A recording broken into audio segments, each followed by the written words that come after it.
4 years ago, the Pan American Homeless Shelter opened up in Elmhurst, Queens. Prior to its establishment, a shelter was proposed in Glendale until a citizen who didn't really want that in the neighborhood suggested converting the Pan American Hotel into a shelter. Lisa Black, the Assistant Commissioner of the Department of Homeless Services, said that wasn't up to code. The hotel didn't meet basic shelter standards like having a kitchen in each room. She said the conversion would never work. When the DHS went through with it anyway the following week, the people of Elmhurst were outraged. This was mainly because there was little to no notice for citizens and elected officials. I recently did research on the Pan Am to learn more about what could be done to better help the homeless in the community.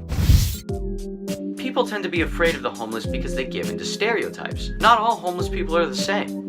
Homeless people you find on the street tend to be in different conditions than those in shelters. Homeless people can have iPhones, jobs, families, nice clothes, anything you might not necessarily expect if you picture all the homeless to be like this. A homeless person is someone without a home, not without a job, a family, or material objects. I spoke with some people and did research on fears concerning the homeless. The most common ones in Elmhurst were ones of violence, overpopulation, and laziness resulting from the Pan Am shelter. When it comes to violence, the shelter has had a shaky history. An eyewitness even told me about fights nearby it. When it comes to overpopulation, the school district is in fact overpopulated, and some kids in the shelter can't even go to school for this very reason. When it comes to laziness, one of the most common stigmas of the homeless, many social advocates claim the shelter does do a good job preparing residents for permanent housing. This shows the shelter community is actually moving forward a lot more than people would like to think.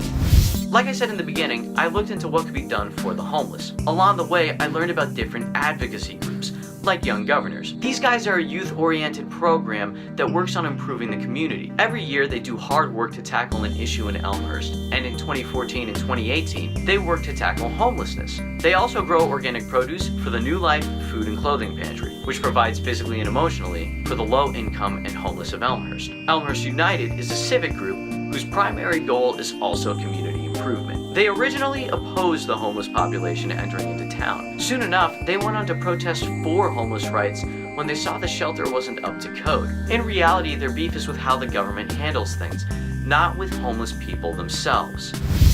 Elmhurst United, the Senator's Office, Breaking Ground, these are just a few people who believe that affordable housing is the next step in caring for the city's homeless. In affordable housing, the government covers rent for 1 year while residents find employment to support themselves. Different advocates in Elmhurst agree that the shelter does do a good job getting people into affordable housing. They wouldn't say that's a strength of the Pan Am if it didn't mean the next step. People also say that affordable housing is much better since it gets these homeless people back on the path of supporting themselves as individuals. Although, lots of problems have come up when it comes to affordable housing. Landlords of affordable spaces have been known to treat the homeless poorly. People argue whether it's better to transform vacant spaces or build from scratch. A New Yorker even told me that a local shop providing organic produce is being shut down for affordable housing. There's clearly no easy solution, and each answer just brings about new problems and questions. Although we should spread the word that homelessness isn't always the fault of the homeless, that shelter residents are people too, and that they, as human beings,